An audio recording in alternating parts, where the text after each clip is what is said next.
Good morning student. ये आपका हिंदी का वीडियो है। इसमें हम लोग पढ़ेंगे व्याकरण चैप्टर 1 उपसर्ग। जैसा कि आप लोग क्लास 6, 7 और 8 में भी उपसर्ग पढ़ चुके हैं, तो मेरे ख्याल से आपको उपसर्ग का ज्ञान अच्छे से होगा। 9th में आपका सिलेबस क्या कहता है उपसर्ग को लेके, आइए देखते हैं कि उपसर्ग की परिभाषा और उपसर्ग के भेद और उपसर्ग के बारे में आपके बुक में क्या बताया गया है। तो सबसे पहले हम लोग देखते हैं कि शब्द निर्माण उपसर्ग कैसे करता है। सबसे पहले हम लोग भाषा के बारे में जानेंगे। भाषा एवं साहित्य का मूलाधार शब्द ही है, यानी कि जैसे जब हम कोई वाक्य का प्रयोग करते हैं तो हम शब्दों का ही प्रयोग करते हैं। जैसे कई वर्ड को मिलाकर शब्द बनते हैं और कई शब्द को मिलाकर एक वाक्य बनता है। प्रत्येक भाषा का अपना शब्द भंडार होता है, यानी आपकी कई भाषाएं हैं और कुछ भाषाओं को मान्यता प्राप्त हुई है, कुछ भाषाओं को मान्यता नहीं प्राप्त हुई है, लेकिन सभी के अपने अपने शब्द का भंडार होता है सभी भाषाओं का, जिसमें हजारों या लाखों शब्द होते हैं। भाषा के इस भंडार से नए नए शब्द जुड़ते रहते हैं, यानी जो आपका भाषा होता है उसमें हम लोग नए नए शब्द जोड़ते रहते हैं और नए नए शब्द जोड़ कर नए नए शब्द बनाते रहते हैं।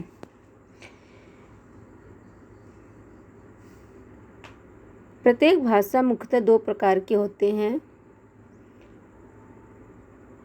पहला है मूल शब्द और व्युत्पन्न शब्द। पहला आपका मूल शब्द है, दूसरा व्युत्पन्न शब्द। यानी मूल शब्द आपका जो शब्द होता है जिसका हम परिवर्तन नहीं कर सकते हैं उसे हम मूल शब्द कहते हैं। और व्युत्पन्न शब्द यानी मूल शब्द में एक नया शब्द जोड़ देते हैं, जिससे नया जब शब्द जोड़ते हैं तो दोनों नए शब्द और मूल शब्द को मिलाकर एक नया शब्द बनता है, उसे ही व्युत्पन्न शब्द कहते हैं। तो आइए देखते हैं व्युत्पन्न शब्द क्या है। पहले हम लोग देखेंगे मूल शब्द की रचना। मूल शब्दों की रचना प्रायः किसी भाषा के आरंभ काल में होती है और फिर उन शब्दों से आवश्यकता के अनुसार अन्य शब्दों की रचना कर ली जाती है। इन शब्दों की रचना मूल शब्दों के साथ अन्य शब्दों अथवा शब्दांशों को जोड़कर की जाती है। इस प्रकार दूसरे शब्दों अथवा शब्दांशों के योग से बने शब्द व्युत्पन्न शब्द कहलाते हैं। यानी मूल शब्द के साथ जो अन्य शब्द जुड़ते हैं उसके बाद जो नया शब्द बनता है उसे ही व्युत्पन्न शब्द कहा जाता है। आइए देखते हैं व्युत्पन्न शब्द क्या है। व्युत्पन्न शब्दों की रचना कितने प्रकार की होती है? 5 प्रकार की होती है। जैसे है आपका उपसर्ग, प्रत्यय, समास, संधि और सकल।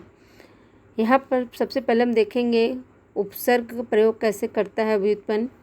मूल शब्दों के आरंभ में शब्दांश जोड़कर, जैसे अति प्लस अधिक क्या हो जाएगा? अत्यधिक। सुप प्लस पुत्र सुपुत्र। उप प्लस योग उपयोग आदि शब्दों के आरंभ में जुड़ने वाले ये शब्दांश उपसर्ग कहलाते हैं। यानी आपका अति मतलब क्या होता है? अधिक होता है। दोनों शब्दों को मिला क्या हो गया? अत्यधिक। इसी तरह और भी शब्द हैं।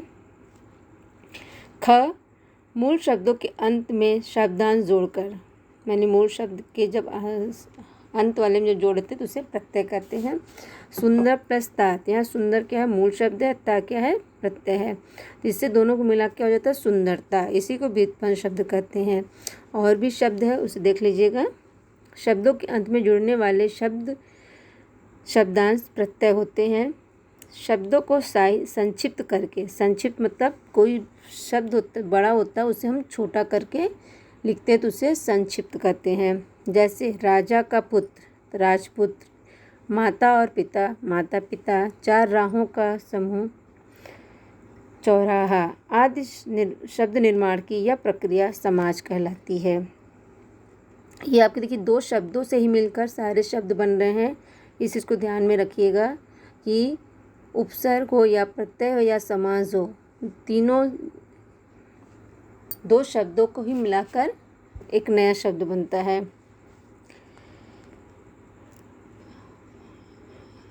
दो शब्दों के मेल से, जैसे हिम धन आलय हिमालय, रमा प्लस ईश, रमेश, पुनः प्लस जागरण, पुनः जागरण आदि। यह शब्द निर्माण की यह प्रक्रिया संधि कहलाती है। अब संधि में जरूरी नहीं होता है कि दो शब्द जो हों दोनों का अपना मूल अर्थ हो, क्योंकि उपसर्ग, प्रत्यय और संधि का अपने शब्द जो शब्द होते हैं उनका कोई स्वतंत्र अर्थ नहीं होता है। सिर्फ समास के जो दोनों शब्द होते हैं दोनों शब्द का अर्थ होता है।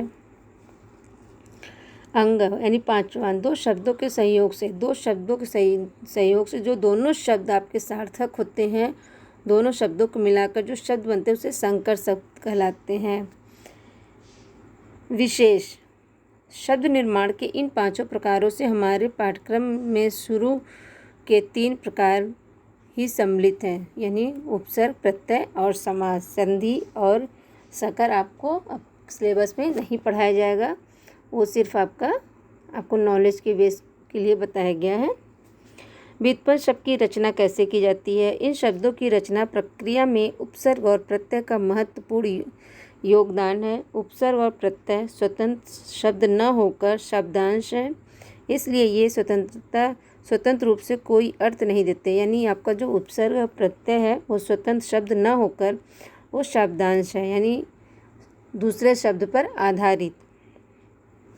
ये शब्दों के साथ जुड़कर उनके रूप या अर्थ में परिवर्तन कर देते हैं और नए सार्थक शब्द बनाते हैं। यानी ये मूल शब्दों के साथ जुड़कर अर्थ में परिवर्तन कर देते हैं और एक नया सार्थक शब्द बनाते हैं।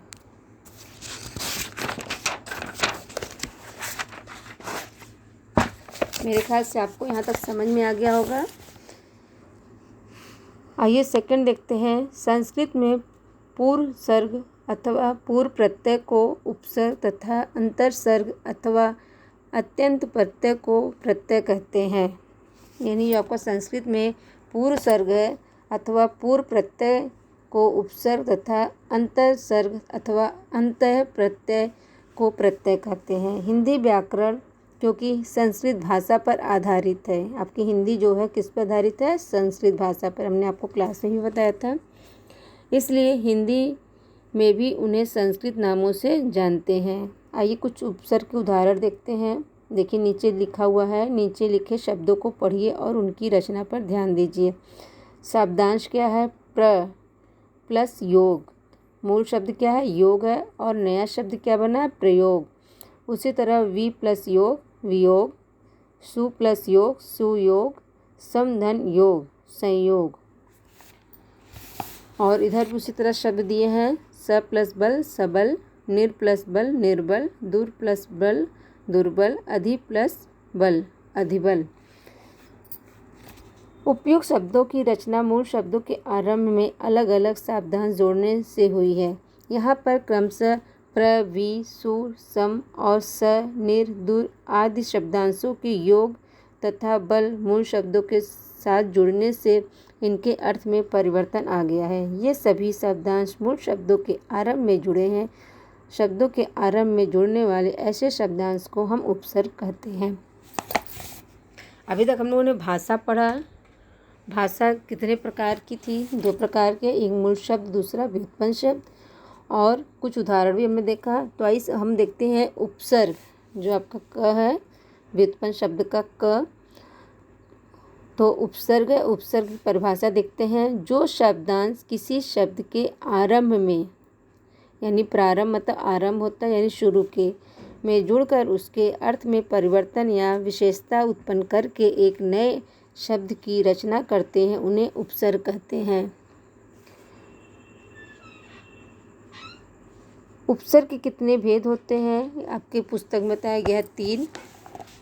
हम आपसे बाद में 8th क्लास में कितने भेद आपने पढ़ा है वो आपसे बाद में डिस्कस करेंगे।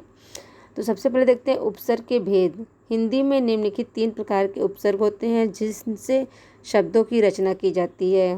क तत्सम या संस्कृत के उपसर्ग, तद्भव या हिंदी के उपसर्ग सेकंड था, ग विदेशी या आगत उपसर्ग। तो सबसे पहले हम लोग देखेंगे तत्सम शब्द या संस्कृत के उपसर्ग।